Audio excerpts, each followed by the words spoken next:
गरीब बहनों का ब्यूटी पार्लर। बबली, मुझे तो भरोसा नहीं हो रहा कि हम दोनों बहनों के ब्यूटी पार्लर में इतनी बड़ी हस्ती अपना मेकओवर कराने आ रही है। ब्यूटी, हम बहनें यही तो चाहती थी कि हमारा ब्यूटी पार्लर सिर्फ शोभेपुर गांव में ही नहीं बल्कि शहर में भी शुमार हो। आज हमारा सपना साकार होने जा रहा है। बबली और ब्यूटी दोनों बहनें थीं। शोभेपुर गांव में उनका एक बड़ा ब्यूटी पार्लर था। दोनों बहनें बातें ही कर रही थीं कि एक लंबी चौड़ी गाड़ी उनकी ब्यूटी पार्लर के बाहर आकर रुकती है, जिसके अंदर से एक रईस औरत जिसका नाम माया था उनके ब्यूटी पार्लर में दस्तक देती है। हम बहनों के ब्यूटी पार्लर में आपका तहे दिल से स्वागत है Maya madam. Thank you beauty and bubbly. तुम दोनों के पास सिर्फ 1 घंटा है। आज माया के लिए मुख्य दिन है। आज मेरा स्टेज शो है, इसलिए अच्छा सा मेकअप करना। माया मैडम, अगर आप ड्रेस दिखा देती तो मेकअप में मदद मिल जाती। मगर मेरी कपड़ों से मेकअप का क्या लेना देना है? मैडम, कपड़ों से काया पलट, मेरा मतलब मेकअप पर बड़ा जोर पड़ता है। उदाहरण के लिए अगर कोई साड़ी पहन रहा है तो उसका मेकअप सभ्य सिंपल ही शोभा देता है। अगर किसी दुल्हन का साज श्रृंगार हो तो उसका हैवी मेकअप शोभा देता है विद गोल्डन आई शैडो। ये देखा, मुझे आज शाम के स्टेज शो में ये स्लीवलेस वाइन कलर का गाउन पहनना है। मुख्य तौर से आपके मेकअप में आपके स्मोकी आई मेकअप पर जोर देना होगा। ब्यूटी, तुम इनके बाल बना दो, मेकअप मैं करती हूँ। दोनों बहनें माया का मेकअप करने लगती हैं। कुछ देर बाद मैडम, आपका मेकअप पूरा हो गया। शीशे में अपनी सूरत देखकर माया बेहद खुश होती है। वाओ, क्या लुक दिया है तुम दोनों ने। सचमुच आज से पहले अब माया का मेकअप किसी ने इतनी बेहतर तरीके से नहीं किया। 15 मिनट में इतना प्यारा मेकअप, आउटस्टैंडिंग। जब तुम दोनों बहनें इतना अच्छा मेकअप करना जानती हो तो इस गांव बाजार के बजाय शहर में ब्यूटी पार्लर क्यों नहीं खोलती? वहां तुम इसे बढ़ चढ़कर प्रसिद्धि प्राप्त कर सकती हो। तुम्हारा मेकअप शहर के बड़े मेकअप मैन को भी मात दे सकता है। वैसे इतना अच्छा मेकअप तुमने सीखा कहाँ से? गरीबी से। इस ब्यूटी पार्लर के पीछे हम दोनों बहनों की घनघोर गरीबी छिपी है। 2 बरस पहले की बात है। क्या बात है बाबूजी, आज आप बड़े परेशान हैं? सोच रहा हूँ कि कल सवेरे ये घर हमसे छिन जाएगा। तेरा किसान पिता कर्जदार हो गया है। अब तेरे बेबस बाप के पास उतने पैसे भी नहीं कि कर्ज उतार सके। पिताजी, हिम्मत मत छोड़िए, आपकी दोनों बेटियां आपके साथ हैं। बेटियों की बात से बैजू कुछ घड़ी के लिए शांत हो जाता है, मगर देर रात तक बेबस बाप शोक के समंदर में डूबा रहता है। सवेरे उसके जीवन की नैया डूब जाती है। पिताजी उठिए। ब्यूटी, बाबूजी कुछ कह नहीं रहे। बाबूजी हमें छोड़ गए बबली। पिता के चले जाने से दोनों बेटियां बिखर जाती हैं। उसी बीच साहूकार की पत्नी रमीला उनके दरवाजे पर दस्तक देती है। रमीला काकी, कहिए कैसे आना हुआ? जल्दी से दोनों अपनी गठरिया बांधकर घर से बाहर निकल जाओ। तुम्हारे बाप ने मेरा कर्जा खाया है, ये घर मेरा है।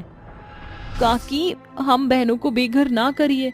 एक तो बाबूजी चल बसे, बस हमें थोड़ी मोहलत दीजिए, आपके पैसे मिल जाएंगे। ठीक है, अगर 1 महीने के भीतर मुझे मेरे पैसे नहीं मिले तो अपना हिसाब लगा लेना। हाँ। रमीला के जाते ही बबली कहती है, ब्यूटी, हम दोनों बहनें खुद ही दाने दाने पर मोहताज हो गई हैं। अरे इसका पैसा कैसे चुकता करेंगे? बबली, अब हमारे हाथों का हुनर ही हमें कर्जदार के चंगुलों से छुड़ाएगा। हम दोनों बहनों ने ब्यूटी पार्लर का कोर्स किया है। हमारे गांव में दूर दराज तक एक भी ब्यूटी पार्लर नहीं, और फिर सजना संवरना किस औरत को पसंद नहीं। हम दोनों गांव की औरतों से शुरुआत करते हैं और कुछ पैसे बटोर कर ब्यूटी पार्लर खोल लेंगे। चलो सभी औरतों को बता देते हैं। दोनों बहनें घर घर जाकर सभी औरतों को अपनी ब्यूटी पार्लर की कलाकारी के बारे में बताकर आती हैं। अगले दिन चंदा उनके घर आकर कहती है, अरे ब्यूटी बबली, कहाँ हो दोनों बहनें? चंदा चाची, हम दोनों यहाँ हैं। जरा जल्दी से मेरा चेहरा चमका दो। वो क्या है ना, आज ब्याह में जाना है। चिंता मत कीजिए, हम दोनों बहनें आपका ऐसा मेकअप करेंगी कि शादी में सबसे सुंदर आप ही की सूरत लगेगी। एक और बबली चंदा का मेकअप करने लगती है तो वहीं ब्यूटी उसके बाल संवारने लगती है। ये देखो चंदा चाची, आपका मेकअप पूरा हो गया है। तुम दोनों बहनों ने तो अपने मेकअप से मेरी काया पलट ही कर दी। ब्यूटी पार्लर का काम बड़ी ही बारीकी से सीखा है तुम दोनों ने। कितने पैसे दूं? चंदा चाची, आप अपनी खुशी से जो भी देना चाहे दे दीजिए। तो फिर ये लो 500 का पत्ता। सप्ताह भर के भीतर ही दोनों बहनों के ब्यूटी पार्लर की कलाकारी का बखान गांव भर में फैल जाता है। औरतें अपना रूप संवारने निखारने की खातिर उनके घर आती, मेकअप करती और पैसे देती। हम दोनों बहनों के हाथों के हुनर से हम बहनों ने मेकअप से इतना मूल्य जोड़ बटोर लिया जिसे हम एक ब्यूटी पार्लर खोल दें। सोचो, अगर गांव में हमारे ब्यूटी पार्लर के काम में इतनी कमाई हो सकती, तो अगर हम यही ब्यूटी पार्लर बीच बाजार में खुल जाए तो अलग अलग गांव की औरतें भी वहां आकर मेकअप करवा सकती हैं। किए गए मेकअप से कमाया मूल्य से वो ब्यूटी और बबली नाम से एक पार्लर की ओपनिंग करती हैं। वो आने वाली पहली युवती सरपंच की बेटी रोशनी थी। रोशनी, तुम हमारे पार्लर में? वो मुझे अपनी शादी की प्री ब्राइडल लुक की फोटोग्राफी और ब्याह के दिन ब्राइडल मेकअप करना है। तुम दोनों बहनों से बेहतर कोई और कहाँ मेकअप करना जानता है? रोशनी, प्री ब्राइडल और शादी के दिन वाले ब्राइडल के लिए हम दोनों बहनें 25,000 रुपए लेंगी। उसमें तुम्हें एक पैकेज मिलेगा जिसमें thread, bleach, hair wash, facial, wax इत्यादि शामिल होगा और मेकअप में full bridal body polish plus makeup होगा। अरे ये तो सुनहरा ऑफर है, चलो फिर मुझे सजाना शुरू कर दो। दोनों बहनें रोशनी का मेकओवर करती हैं, जिससे उन्हें बड़ी बेहतर कमाई हाथ लगती है। सचमुच तुम दोनों बहनों के ब्यूटी पार्लर की मुख्य तौर से मेकअप की बारीकियां हैं जो औरतों के बीच सुर्खियां बटोर रही हैं। ऐसे ही दिन सप्ताह और सप्ताह महीने के मंजर में बदलता जाता है। दोनों बहनों का ब्यूटी पार्लर उन्हें फर्श से अर्श पर पहुंचा देता है। ब्यूटी, हम दोनों बहनों के ब्यूटी पार्लर के बलबूते हम बहनें कर्जे से उबर चुके हैं। आज हम दोनों बहनें जो कुछ भी हैं अपने ब्यूटी पार्लर की बदौलत ही हैं। हमारा ब्यूटी पार्लर अब हर एक गांव में अपनी छवि छाप छोड़ चुका है। हमें वर्कर की जरूरत है, क्यों ना हम अपने गांव की बेबस बेसहारा औरतों को अपने ब्यूटी पार्लर में ही रोजगार दें, जिससे वह कमाई के साथ साथ हाथों की कलाकारी भी सीख जाएंगी। हाँ, ये सोच बेहतर है। दोनों बहनें अपने गांव की बेसहारा औरतों को अपने ब्यूटी पार्लर में काम देती हैं, जिससे गांव उनकी खूब सराहना करता है। इस तरह हम दोनों बहनों ने अपने ब्यूटी पार्लर के बलबूते घनघोर गरीबी को अपने मेकअप की कला से मात दी। वाकई तुम दोनों बहनों का बुलंद हौसला सराहनीय है। देखना वो दिन दूर नहीं जब तुम्हारे मेकअप का मुकाबला बड़े बड़े मेकअप आर्टिस्ट के लिए करना मुश्किल हो जाएगा। ये लो मेकअप के पैसे। माया दोनों बहनों के मेकअप और उनके ब्यूटी पार्लर का खूब बखान करती है और उन्हें मेकअप के पैसे चुका कर चली जाती है, जिसके बाद अंत में उनके ब्यूटी पार्लर में रमीला दस्तक देती है। ब्यूटी बबली, अंदर आने की इजाजत है? क्यों नहीं रमीला काकी, आइए। मुझे तो लगा मैंने उस रोज तुम दोनों बहनों के साथ बुरा बर्ताव किया था, तुम मुझे दरवाजे से ही खदेड़ दोगी। अरे काकी, वो बातें तो हम दोनों बहनों ने कब की बिसार दी। बीती बातों को भूल जाने में ही भलाई है। बिटिया, जरा मेरा सुंदर सा साज श्रृंगार कर दो। दोनों बहनें रमीला का सुंदर मेकअप करती हैं, जिसे देखकर रमीला कहती है, इतना सुंदर श्रृंगार किया है तभी तो सब गांव की औरतें तुम दोनों बहनों की ब्यूटी पार्लर का बखान करते हुए नहीं थकती। इसी के साथ बबली और ब्यूटी बहनों के ब्यूटी पार्लर की ये कहानी यहीं खत्म होती है। ब्रजेश एक ऑटो चालक था। उसकी 2 बेटियां थीं, अंबर और धरा। रोजाना की तरह आज भी ब्रजेश अपना ऑटो लिए सवारी के लिए सड़क पर खड़ा था। सवेरे से सांझ हो गई, मगर आज एक भी सवारी नहीं मिली। ऑटो को गैराज में लगाने का भी समय हो चला है।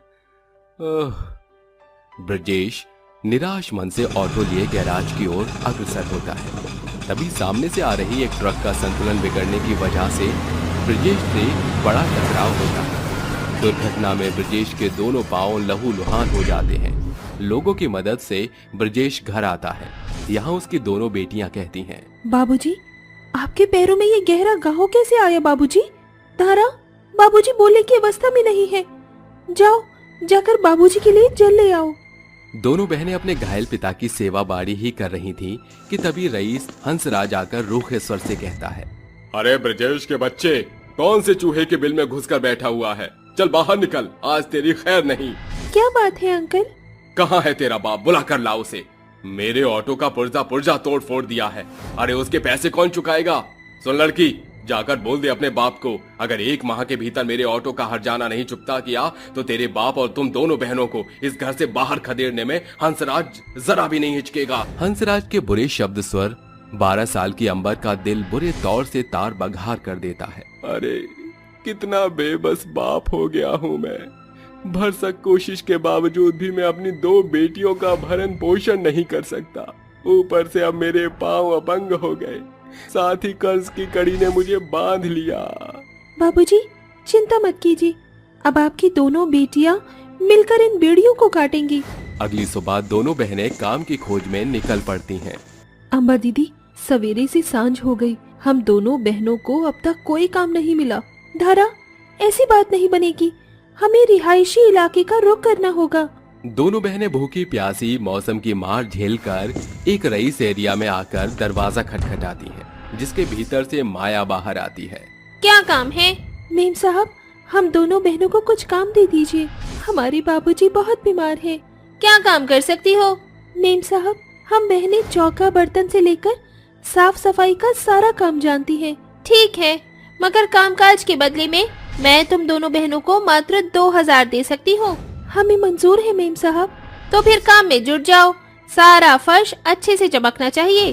धारा, तुम सफाई का काम देखो, मैं बर्तन मांज लेती हूँ। दोनों बहनें कामकाज करने लगती हैं। 1 माह बाद। दीदी, ऐसे बाबूजी के कर्ज की बेड़ी कैसे टूटेगी? हाँ धारा जी, तोड़ मेहनत मजदूरी के बावजूद भी कुछ नहीं बचेगा। मेम साहब से बात करते हैं। दोनों बहनें माया से कहती हैं। क्या बात है, तुम दोनों बहनें मेरे माथे पर क्यों खड़ी हो?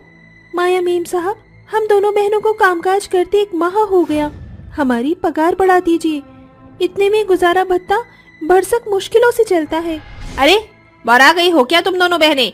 मैंने तुम दोनों बहनों को बच्ची जानकर काम पर क्या रख लिया? तुम्हारे तो तौर तेवर बदल रहे हैं। तुम गरीब भुखनंगे होते ही ऐसे हो। बस अब मैं तुम दोनों बहनों को और बर्दाश्त नहीं कर सकती। ये कहकर माया बेचारी बहनों को घर से निकाल देती है। वो रोते बिलखते हुए खेत खलियान से घर की ओर अग्रसर होते हुए कहती है। धरा, धूप बहुत तेज तर्रार हो रही है, चलो उस पेड़ के नीचे बैठते हैं। दोनों बहनें विशाल वृक्ष के नीचे बैठकर रोते बिलखते हुए बातें करने लगती हैं। दीदी, ये बड़े लोग बहुत बुरे हैं, जितने पैसों के अमीर होते हैं उतने ही दिल के गरीब। हाँ धारा, माया मेम साहब ने हम दोनों बहनों को बच्चा जानकर हमारे पैसे बचा लिए। बतौर कोशिश के बावजूद हम बहनें बाबूजी के कर्ज का बोझ नहीं उतार पा रही। चिंता मत करो अंबर, तुम दोनों बहनें उस बोझ को जरूर उतारोगी। ये किसकी बोली थी? पीछे पलटो अंबर, धारा। जैसे ही दोनों बहनें पीछे मुड़ती हैं, पेड़ का इंसानी अवतार देख दोनों बहनें हक्की बक्की हो जाती हैं। मुझे देखकर चकित न हो, मैं एक जादुई पेड़ हूँ। तुम्हें यूं रोता बिलखता देख मैं और चुप्पी न साध सका। जादुई पेड़, हमारे बाबूजी बहुत बीमार हैं। हम दोनों बहनें मिलकर उनकी मदद करना चाहती हैं, मगर हम बहनें बेरोजगार हैं। मेरे पास तुम्हारी समस्या का समाधान है। तुम्हें ये तो स्मरण है कि मैं जादुई पेड़ हूँ, मगर मेरी शाखाओं टहनियों पर नील पॉलिश उगती है। क्या सचमुच? हाँ, मैं इसी पल छिन तुम दोनों बहनों को जादुई नील पॉलिश के पेड़ का पुख्ता प्रमाण दे सकता हूँ।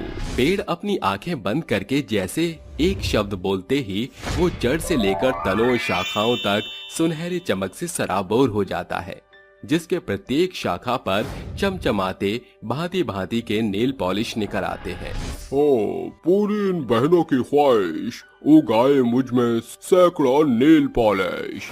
अरे ये तो जिनके जादू के जैसा है। आज तक पेड़ों में फल और सब्जियां उगती देखी है ये।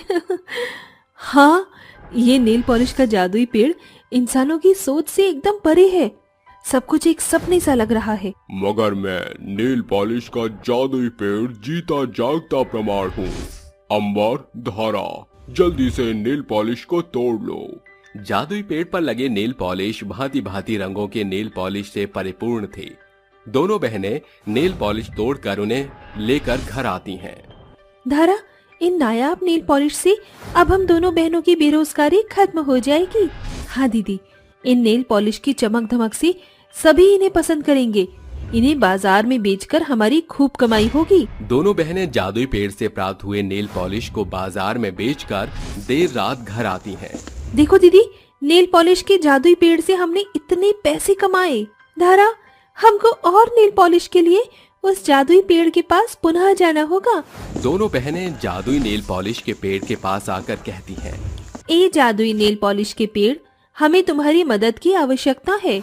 उन बहनों के बोलते जादुई पेड़ सैकड़ों सुंदर चमचमाते नेल पॉलिश से चकाचौंध होता है। तुमने मुझे पुकारा?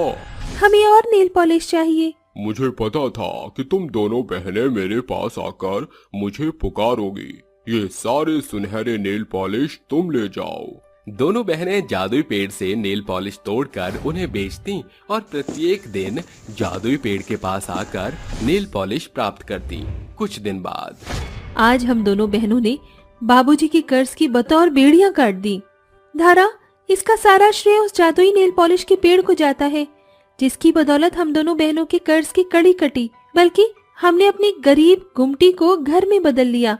हमारे फर्श से अर्श तक पहुंचने का एकमात्र जरिया जादुई नेल पॉलिश का पेड़ ही है। एक सवेरे जब दोनों बहनें रोजाना की तरह नेल पॉलिश के पेड़ का पड़ाव पार कर रही थीं, तो रास्ते में उसे एक भिखारिन औरत भीख मांगते दिखती है।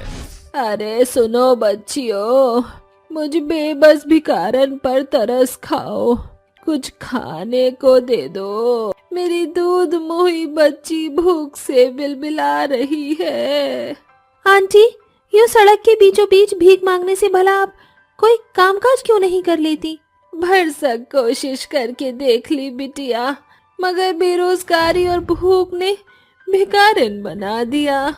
हम आपके रोजगार के रास्ते खोलेंगे, आइए हमारे साथ। दोनों बहनें उस भिखारिन को जादुई नेल पॉलिश के पेड़ के पास लाती हैं। ए जादुई नेल पॉलिश की जादुई पेड़, हमारे सामने आओ। दोनों बहनों के बोलते ही साधारण पेड़ एक तेजोमय चमक के साथ प्रकाशमान होकर नेल पॉलिश के जादुई पेड़ में उजागर होता है। नेल पॉलिश का पेड़? आंटी, इस जादुई पेड़ पर लगे सारे नेल पॉलिश को तोड़कर आप इस बुरे जीवन से निजात प्राप्त कर सकती हैं। शुक्रिया बच्चों, आज तक मुझ भिखारिन को लोगों ने मारी रोटी दी, मगर तुमने कमाने का रास्ता दिखाया। जाइए, जाकर एक नया जीवन शुरू कीजिए। इस तरह नेल पॉलिश के जादुई पेड़ से न सिर्फ दोनों बहनें अपनी घनघोर गरीबी के दलदल से बाहर निकलती हैं, बल्कि उस बेबस भिखारिन के लिए भी कमाने का रास्ता कायम करती हैं। और दोनों बहनें आगे भी नेल पॉलिश के जादुई पेड़ से बेसहारा बेबस लोगों की भरसक मदद करके उन्हें रोजगार के रास्ते खोलती हैं। नंदिता साइकिल चलाते हुए गांव के अंदर यहाँ से वहाँ चिल्लाते हुए घूमती है। राजमा चावल सब्जी ले लो, गर्मा गर्म राजमा चावल सब्जी, एकदम ताजी ताजी राजमा चावल सब्जी। तभी कुछ बच्चे नंदिता के आसपास इकट्ठे हो जाते हैं। अरे दीदी, मुझे राजमा चावल सब्जी दे दो, मुझे भी गरम गरम राजमा चावल सब्जी खाने हैं। हाँ हाँ, चिंता मत करो, मैं तुम सभी को राजमा चावल सब्जी जरूर खिलाऊंगी। नंदिता अपनी साइकिल रोककर खड़ी हो जाती है और एक पत्तल पर राजमा चावल रखकर उनके ऊपर मसाले छिड़कती है और थोड़ी सी चटनी डालकर बच्चों को दे देती है। ऐसे ही वहाँ खड़े हर एक बच्चे को वो राजमा चावल सब्जी खिलाती है। आहा, क्या बात है, आपके हाथों की लाजवाब राजमा चावल सब्जी खाकर तो बहुत मजा आ जाता है दीदी। अच्छा, ऐसी बात है, ये लो मेरी तरफ से, थोड़ा और खाओ। नंदिता राधा को राजमा देकर आगे की तरफ राजमा चावल सब्जी बेचने चली जाती है। गांव में सभी लोगों को नंदिता के हाथों से बने हुए राजमा चावल सब्जी बहुत पसंद थे, जिसके चलते स्वाद स्वाद में लोग रोजाना राजमा चावल सब्जी खाया करते थे। अरे आओ आओ, ये लो, मेरे पास राजमा चावल की कमी नहीं है, जितने खाने हैं उतने खाओ। सुबह से शाम तक नंदिता पूरे गांव भर में यहाँ से वहाँ घूमती है, जिसके बाद शाम होते होते वो राजमा चावल बेचकर वापस अपने घर लौटने लगती है। उसके घर में उसका अपाहिज पति और बीमार सास और ससुर इंतजार कर रहे होते हैं। अरे बहू, आ गई तू, मैं कब से तेरा इंतजार कर रही थी। दरअसल घर में राशन खत्म हो गया है, अब हम लोग क्या बनाए खाने में।